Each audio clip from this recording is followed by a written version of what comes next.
Hi, I'm Lanisha Robinson, your host for Career and Technical Education, #Build a Future. Working in St. Lucie Public Schools with the Career and Technical Education CT department, we want to show what our teachers and students are doing in the classroom to close a skills gap in multiple fields. The students in these programs are earning entry certifications, which create more opportunities and options for all students after high school graduation. In this upcoming episode, you will meet Mrs. Jacklyn Cebelak along with her student Kira Murillo from Port St. Lucie High School and learn more about the Allied Health Academy. Welcome. Please go ahead and introduce yourself. Good morning. I am Jacklyn Cebelak. I'm a registered nurse, and I currently teach the Allied Health program at Port St. Lucie High School. My name is Kira Murillo, and I am a student at Port St. Lucie High School. Okay. So, Ms. Cebelak, Jackie. Yes. So, being a part of Port St. Lucie High School, all right, what exactly is the Allied Health Academy? The Allied Health Academy starts from the basis, and we build on that. Basis being anatomy and physiology, medical terminology. We really give them an overview of what healthcare could be from the basis of the body.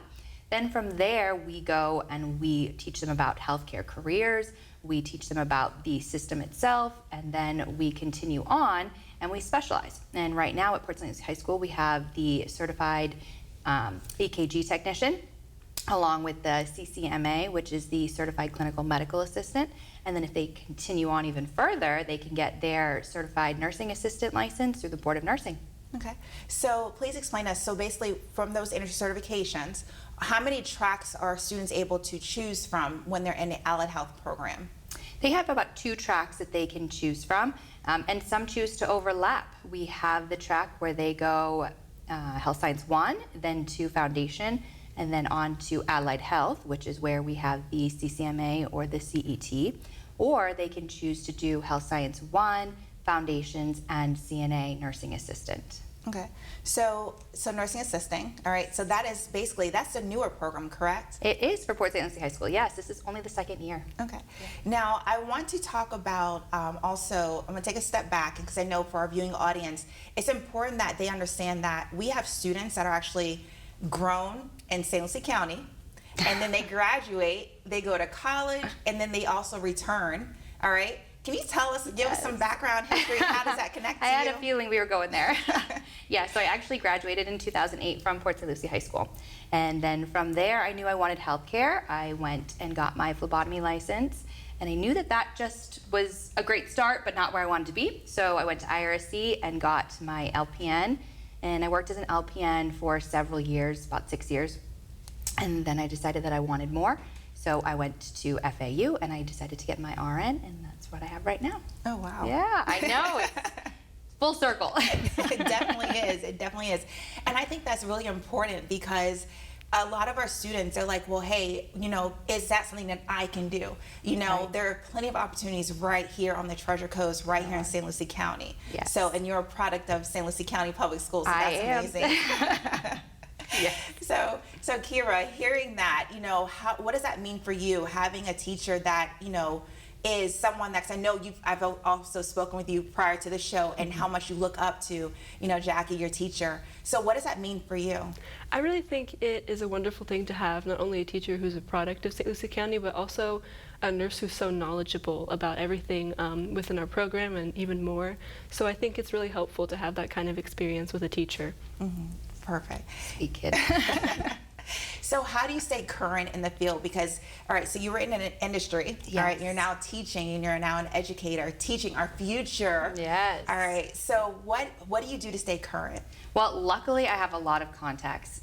You don't lose those contacts once you leave the field. Honestly, it's never really leaving the field.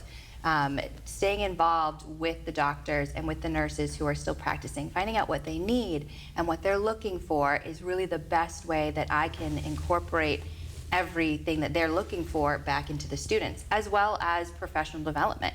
There are conferences out there that you can go to, there are programs that you can be a part of, so I just try to do as much of those as I can. Okay, so you had mentioned conferences. Yes. What conference, because I know we know. Yeah. All right, can you share with us what conference did you just recently attend? Yes, it was the National Healthcare Consortium for Science Educators.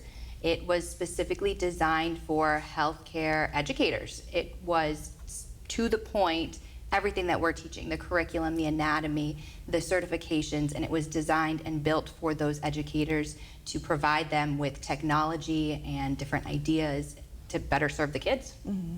Now, we know that one of the things that I think is important for our viewing audience to understand is that for allied health and even for CTE, career technical education, is that we want to make sure that there's a career pathway starting from the middle school level to the high school level and then carrying on.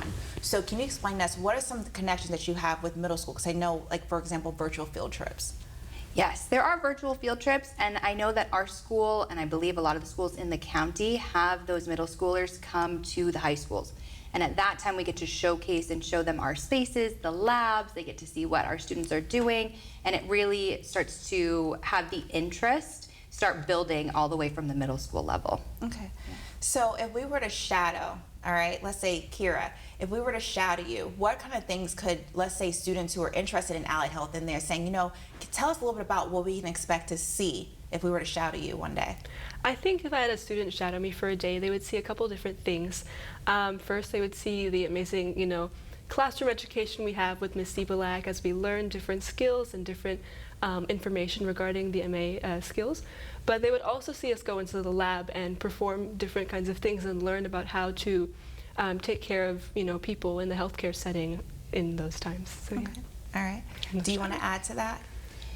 I think they would be surprised with how much the students do. Definitely. Yes, it's very focused on healthcare, but healthcare is so broad. There's so many components. So the students are really great about bouncing from lecture to hands-on to application to creating their own projects. I don't think that everybody understands that it's so vast, but it is. So whoever's shadowing would probably be in for a surprise with how much they take on. So Kira, what was the reason why you decided to go the allied health route? I decided to go the allied health route because I really wanted to get my medical assistant certification, and also because I really found that kind of work interesting, and I wanted to get my foot in the door of healthcare and to have my first job in a way where I can really interact with people. So that's why I decided to go that route. All right.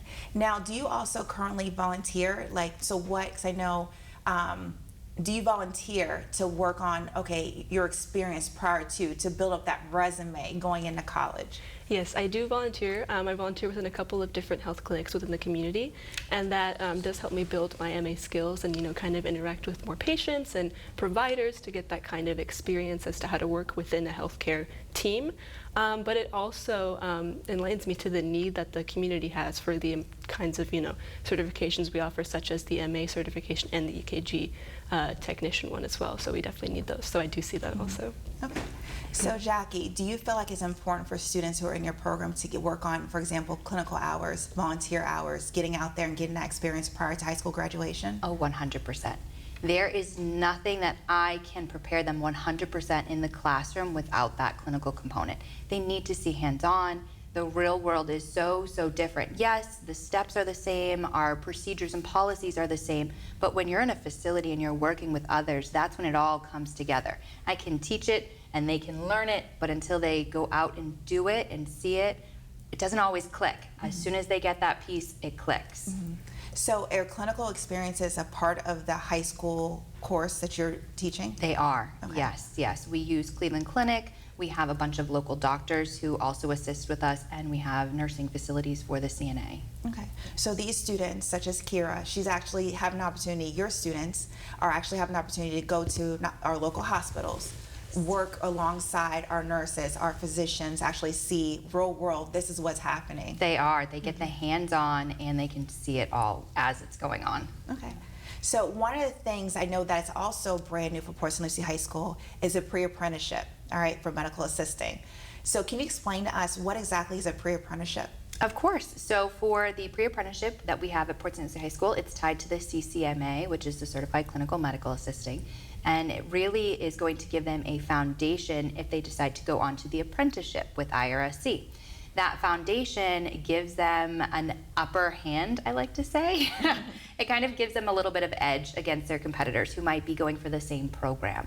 It teaches them their skills and their basis that would help them be successful when they go on to the apprenticeship and so on for the medical assisting. Okay. So I know with the CT department, there was a grant that was associated with you all having the pre-apprenticeship, correct? Correct. So what were some of the benefits? And now advantages for your students having that the grant funds for your program? I don't think there's a disadvantage of that at all.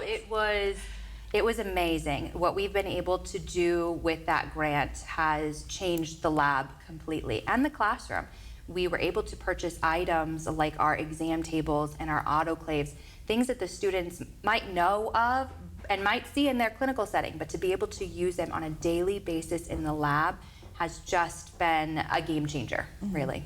So are these some of the tools, instruments, and equipment that they will actually see in a hospital setting or in nursing homes? Yes, they are all brand new, what we're using out in the facilities, yes. Oh, amazing. I know. So Kira, explain to us some of the things. I know you're preparing to be a medical assistant. Can you explain some of the equipment like phlebotomy? Like what are some of the tools or equipment that's available right there in your classroom? Sure. A few things that we have in our classroom are, first of all, all of our equipment that you would see within the day as a medical assistant. So you have the exam tables, like she mentioned. You have, different needles and different gloves and different things you need to use to be able to do things such as phlebotomy.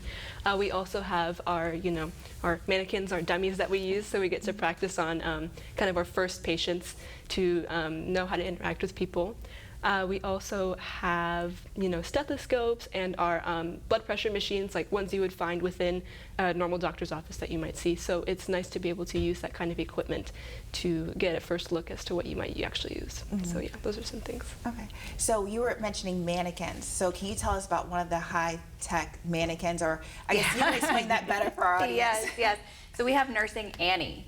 And Nursing Annie is a simulated mannequin. We do have our standard mannequins, but what's extra special about Nursing Annie is that me as the instructor, can control different things like the heart rate, the blood pressure. You can put her into simulations where she goes into cardiac arrest or potentially too high, too low of blood pressure, whatever the simulation that you're trying to work on with the students, and you can activate it from a distance or right from next to them. I can actually be her voice from another room, which is really great. The kids love that part.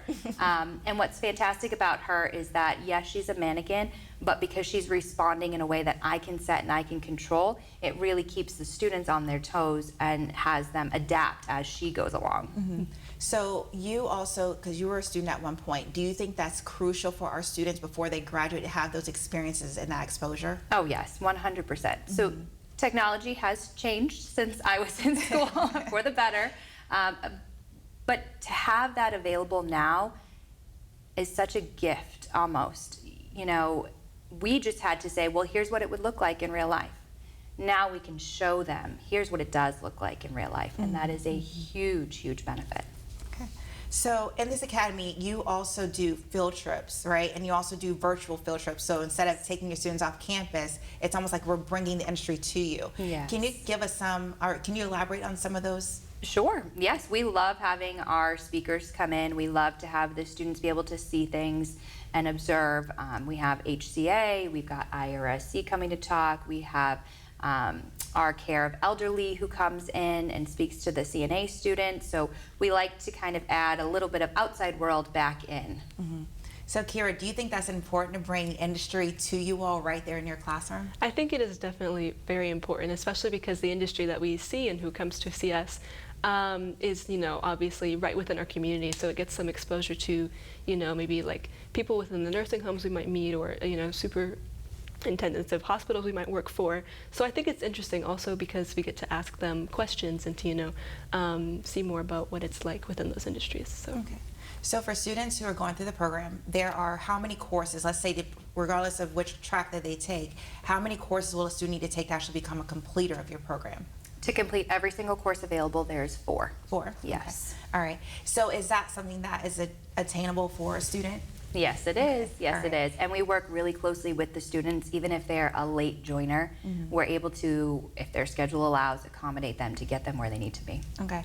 And one of the key things that we wanted to discuss with our audience is also diversity, inclusion. Yeah. You want to make sure that, obviously that any and every student in St. Lucie Public Schools, if they want to go this route, that it's available to them, correct? Yes, 100%. And what we're seeing too is our male population is starting to increase, which I love because as healthcare, we're predominantly female, and I love seeing the switch. Yep. Okay. So you all also offer career and technical student organizations, what we call CTSOs. Can you tell us how is Port St. Lucie High School Allied Health Program actually working with CTSOs or doing it in the classroom?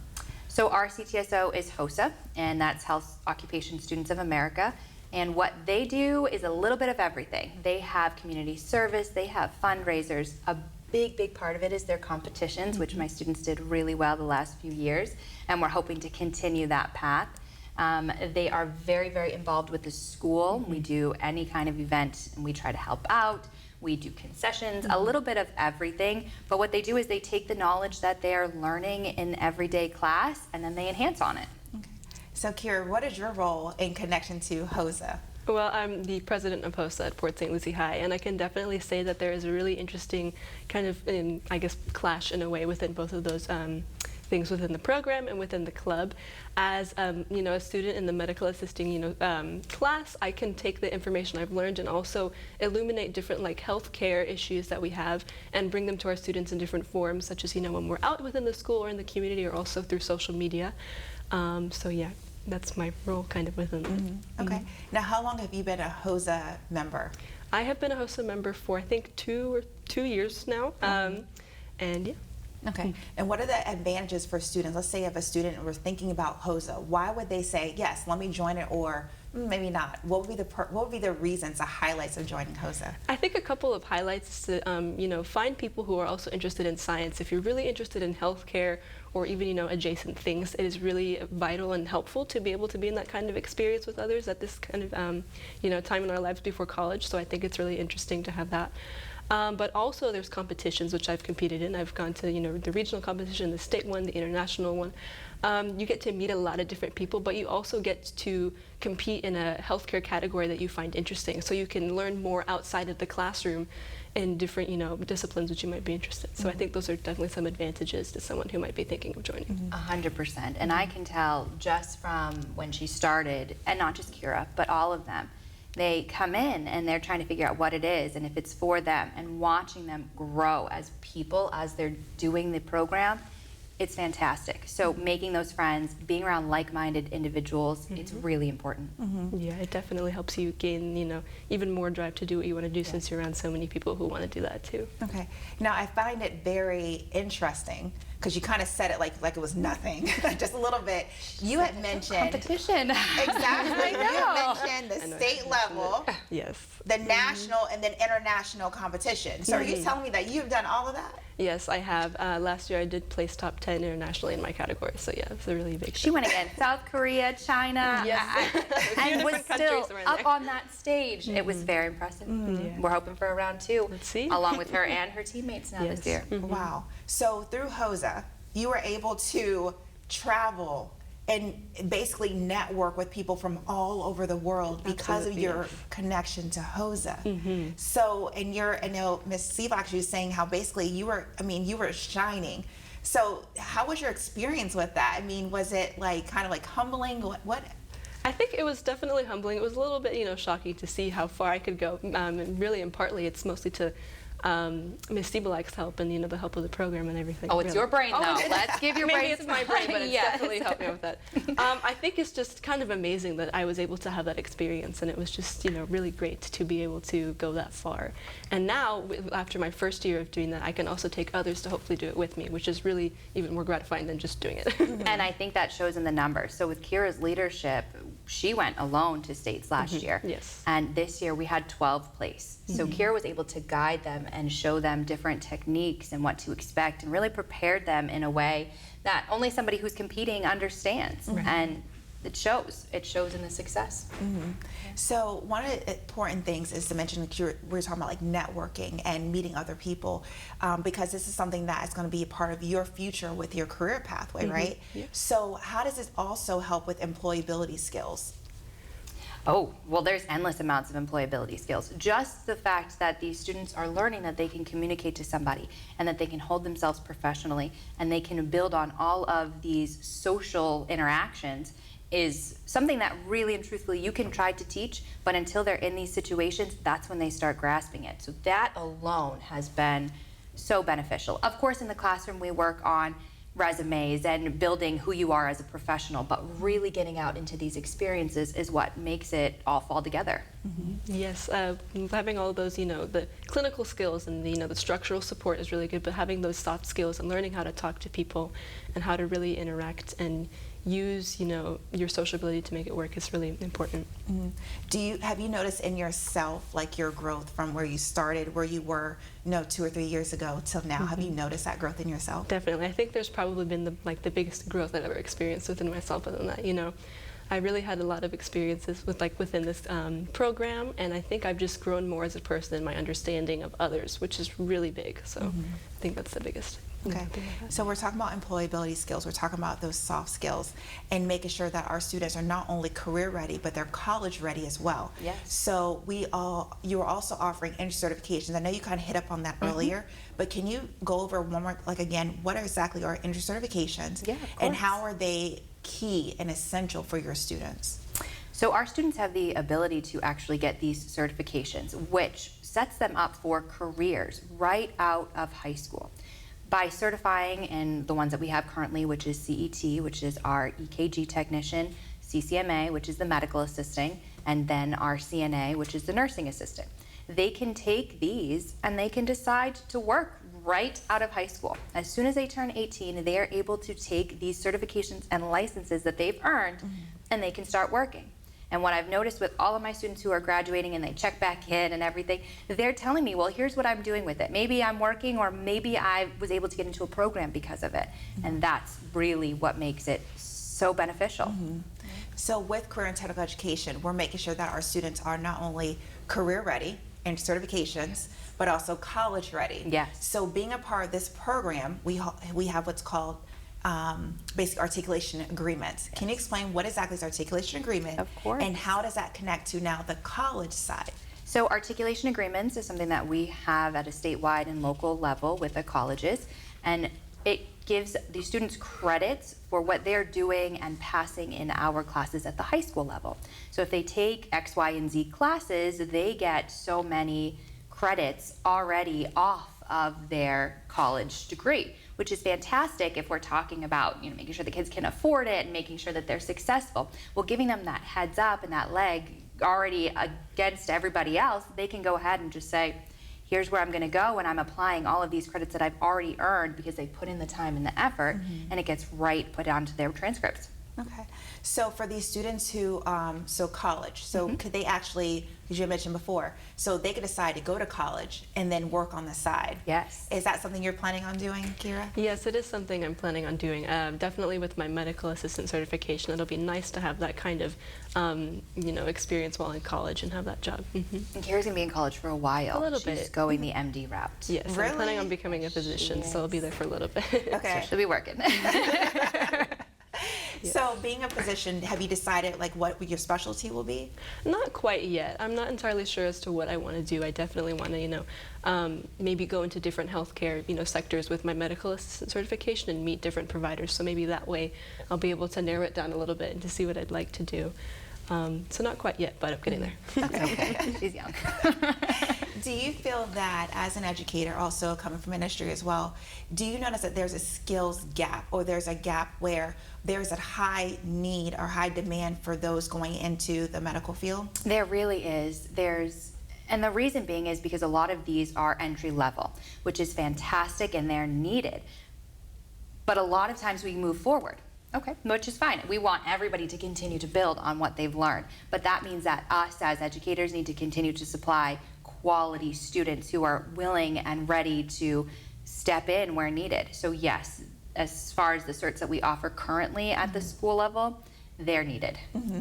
They're needed. They're needed, yes. Yes. Now, Kira, you had mentioned earlier that you're actually currently interning in a facility, correct? Correct. So when you're interning there, do you notice that there is a demand for students such as yourself to fill those vacant positions? Most definitely. I know we do have a lot of MAs, but they mostly cycle through quickly, so we have a lot of vacant spots open.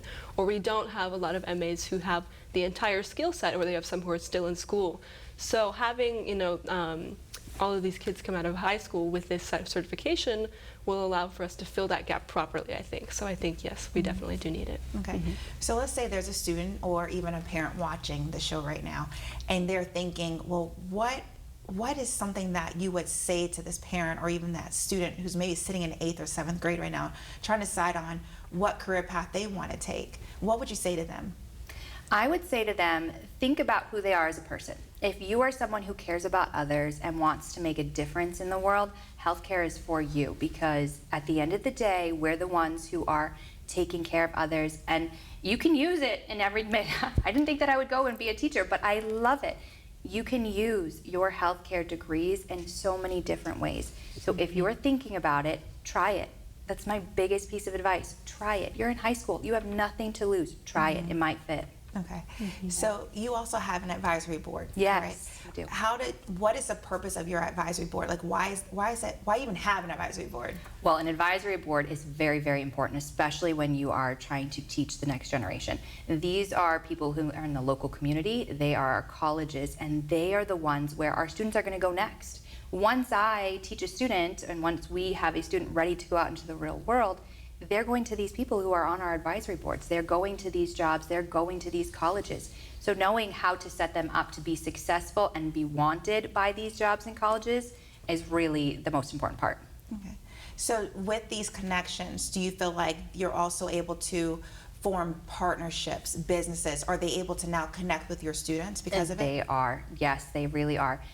We have several local businesses that will come in and talk to the students right before graduation and let them know what positions they have available or what programs they have available. So it really helps guide the students from not just here's graduation, have fun, but here's what you can do next. Okay. So you also have an upcoming session for your students planned, right, for employment? Yes. Can you explain, elaborate on that? Like, what would be the purpose for that? Yes, of course. So HCA is a large corporation, and they have come in to talk to our students, and they're going to go ahead and let them know what they're looking for, what positions might be available in the area.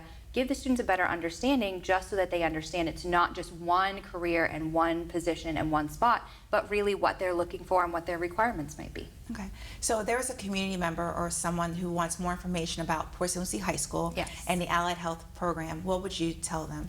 I would tell them to check out the St. Lucie website, and it'll list Port St. Lucie High School there, and they can go on and they can explore all the different opportunities that we have, or of course they can reach out to me at any time as well. Okay. So as we prepare to close, is there anything that you would like to add before we close? I think that as an instructor and as a registered nurse, there's really no disservice of trying out healthcare, trying out allied health. But at the same time, we offer so many amazing programs at the high school level that these students can just start exploring. And that's my biggest thing, is just try to see where everything fits. Okay.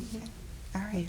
So thank you for joining us. Yes. I'm Lanisha Robinson, your host for Career and Technical Education, #BuildAFuture. I encourage you to view our St. Lucie Public Schools Career and Technical Education page. In Career and Technical Education, we are merging the post-secondary and career pathway for all of our students. We are building a future and continuing to close the skills gap. On behalf of the station's team, I'd like to thank you for joining us today.